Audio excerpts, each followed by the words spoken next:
Hello everyone, this is presentation 2, CYBR 4220, Server System Security, Fall 2021 semester. This time we'll be going over AppArmor and HTTPS with hardening tips and setup for HTTPS with Apache and IIS. First up is AppArmor. It's a Linux kernel security module. It uses mandatory access controls, which we touched on and went over last presentation. It uses the command line interface, as most things through Ubuntu do. It's Debian based. It's alternative to SC Linux. It's used to restrict access to certain application scripts and programs to perform certain functions through profiles. Profiles work by defining the resource use and privileges of applications and services. Now it can do this through individual profiles for individual application services or groups of applications and services, either or. It's pre-installed in Ubuntu by default since Ubuntu does not have access to SC Linux. And there's really three modes that are really important when using AppArmor. Those are enforce, which is real-time use, complain, which is debugging purposes, and unconfined, which means they have no AppArmor protection enabled. Enforce is when you have a profile set up, enabled, configured, and whenever a application or services tries to use a resource or anything outside of its defined profile, it stops it. Complain will let a application or service use a resource outside of its privileges and defined uses, but it's going to throw up or log a warning and a violation that you can go back through. That's why it's usually used for debugging purposes, just to figure out what you're missing. And then unconfined means that it doesn't have any protection and it needs one set or at least a profile defined. Okay, AppArmor hardening tips. The first one is reboot after install. A lot of people, I'm guilty of this, will install a new program or a new security system or new antivirus or anything on the system and then fail to reboot and just try to go right into fiddling with it. With AppArmor, you need to reboot after install for it to fully initialize. The second is to learn AppArmor commands. It seems like something that you would automatically do and automatically know. And again, I'm guilty of this, of kind of skimming through and not always sitting down and learning each command and going over them a couple times. It's much easier to have a list or halfway decent knowledge in your mind before you start typing in instead of having to stop every few seconds to reference something. Plus, you just need to know them. If you get into a situation or a position where you're going to be using AppArmor in an enterprise situation, you need to know your commands, at least your most useful ones. Now, speaking of most useful ones, some of the most useful ones include the AA-status command, which lists the policies in use, profiles and policies in use, and the complaint enforced status. You want to make sure that you have them enforced after you've debugged them. Sometimes you don't always remember to switch them over. The AA unconfined, which lists applications and services currently unconfined. You might not always keep a list or remember that you installed a new service or that Bob in accounting had to have a new application installed and you forgot to add it to AppArmor, put a profile for it, or add it to one of your profiles. So always use this, especially like I always say, ensure that you have a review, update, reboot schedule. That's a great time to use both those first two commands to make sure that you have a full list of everything and that you use the unconfined command to make sure that there's no applications that aren't covered. And then the AA-autodep, which generates profile, which will generate a profile for an application service. It'll scan the application service and try to match it to the closest profile it can create on its own, and you can adjust it from there. Ensure application services are profiled and enforced. I think I've said that enough this time. And also, as I said previously, ensure you're utilizing principal at least privilege and establish your review, update, and reboot schedule. It's so important. I've been in so many organizations, even in the military when I was Fort Observer and when I was in FDC, Fire Direct Control, where we had comms and used computer targeting systems for long-range artillery strikes. We often didn't update and reboot as much as we should have. And then we have to go call the civilian techs, come over and either get us up to speed, or we have something that's an open security flaw that could be really devastating if somebody else has really simple counter security scanning equipment.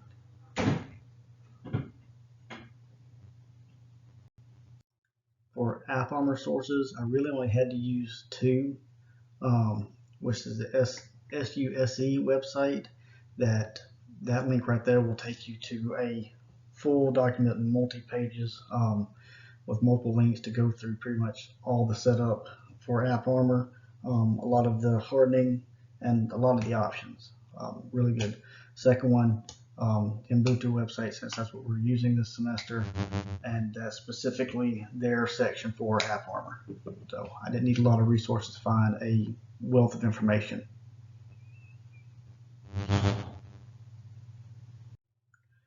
HTTPS, which is an evolution of the HTTP protocol. It's an application layer protocol. HTTP is a hypertext transfer protocol. HTTPS is a hypertext transfer protocol secure.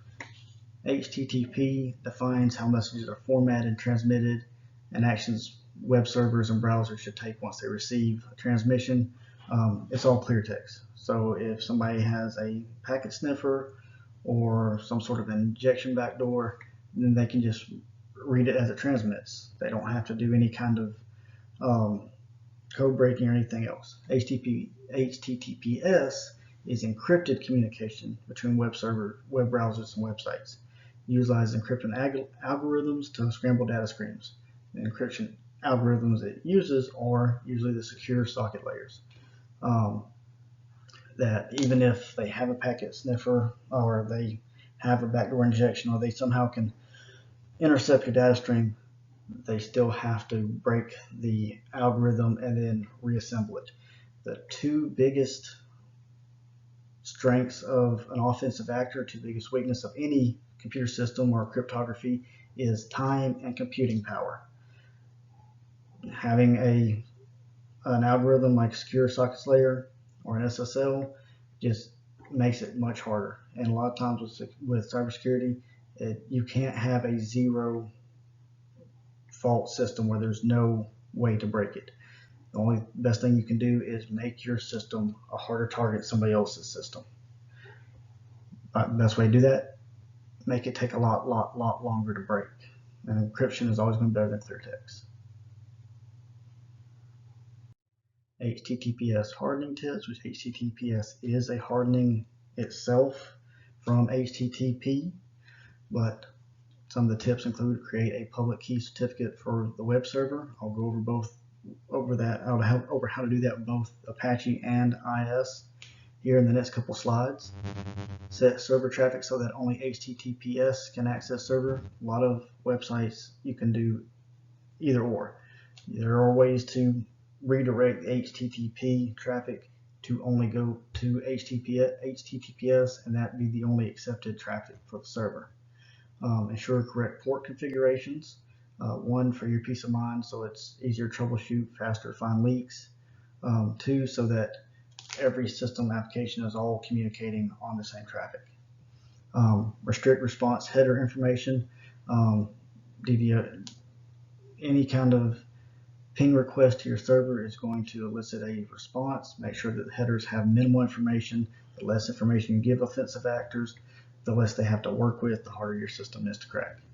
And again, I'm always going to say it, ensure you're utilizing principle of least privilege and establish a review, update, reboot schedule. That's so important. Also, that principle of least privilege gets overlooked. It's of course easier and quicker for you to go in as an admin or some admin to go in there and say, I'm just going to set up a blanket profile with all these people are the same level, so let's just give them all the same access.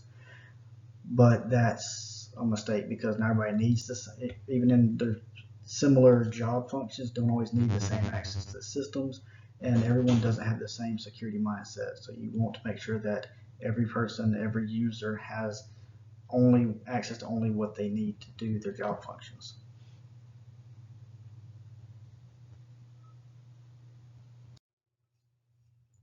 HTTPS, I really only needed go-to sources for that. Cloudflare, not always my most reliable go-to, but in this case, when it came to SSL and kind of defining what HTTPS and how it differed, was great. SSL.com, FAQ sections are always great when it comes to something like this. It did a good job of how to enable and request an SSL to enable HTTPS.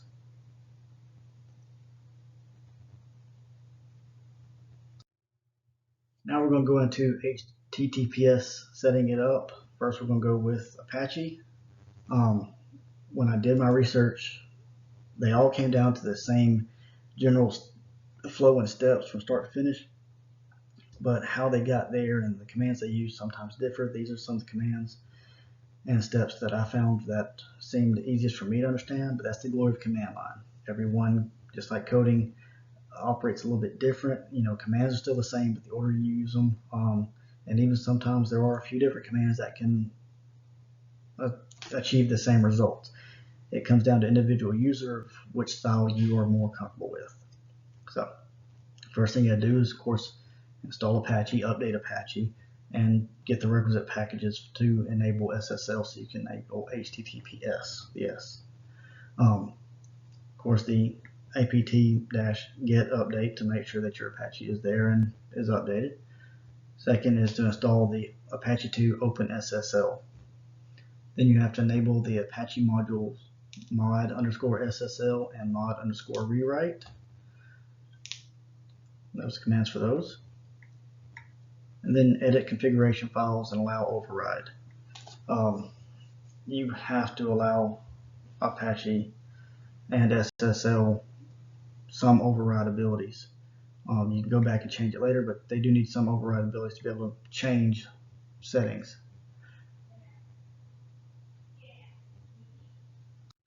So after you've allowed override privileges, then you create a private key and get a website certification with the OpenSSL command. This is getting your SSL certificate to get your website, your web server registered with SSL, and having the encryption key. Just a quick note, when you use this command to open the SSL registry, there's a bunch of information you have to provide about your server. Under the common name, that's either your host name or your IP address. So don't just make up a random name and think it's going to work. So then you have to edit the Apache configuration for the default website. It says optionally redirect HTTP to HTTPS. I would just go ahead and do it. It is, of course, an option, but this is about security. This is about server security, so it's not optional for us. Just do it. And then restart Apache. You need to restart after you make a change, especially a major security change like this. Always restart. Enabling HTTPS with IIS, which is for Windows, is, of course, it's a GUI. It's not command line based. You can do it through PowerShell. Nothing saying you can't, but like I said, it is GUI. They're always easier to work with, so it's much more straightforward. Also, IIS includes an SSL certification tool with IIS, so it's integrated and there's much more streamlined. But simply you log into Web Server as Administrator, which is Start, Settings, Control Panel, Admin Tools, Internet Service Manager. Then you select the appropriate website, whichever website you're working on, or server to configure. Directory security, require secure channel, require 128-bit encryption. I think that's actually going, from what I understand, is going to be increased to 256-bit encryption in the future, but this is the most common selection right now. Ignore client certificates for right now. And then configure client mapping. Enable client certificate mapping. Edit map client certificates to users. So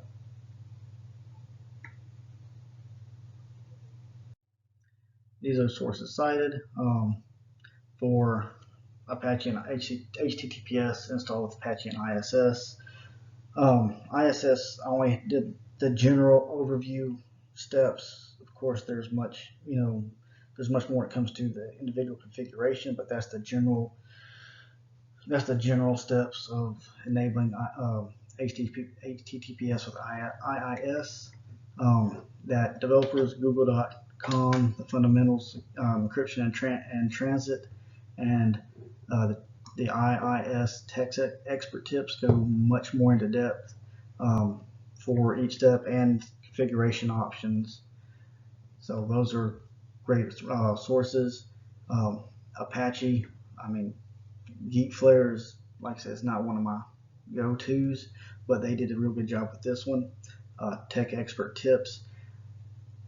Of course, tech expert, is written for layman's term, but that's where I'm at.